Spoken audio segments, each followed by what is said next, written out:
Goddag og velkommen til kanal Kedelig, der i dag sender i anledning af, at jeg har købt et såkaldt rygestartsæt.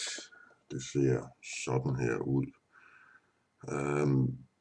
Der er to ting, som jeg umiddelbart lagde mærke til. Prisen er jo ret iøjnefaldende, og jeg er ret sikker på, at jeg ikke tidligere, jeg mindes det i hvert fald ikke, har købt noget, der kostede 219 kroner og 95 øre. Så kan man også bemærke, at man har fundet et yderst snedigt sted at anbringe den lovpligtige advarsel. Bunden er jo ikke det første sted, man normalt undersøger.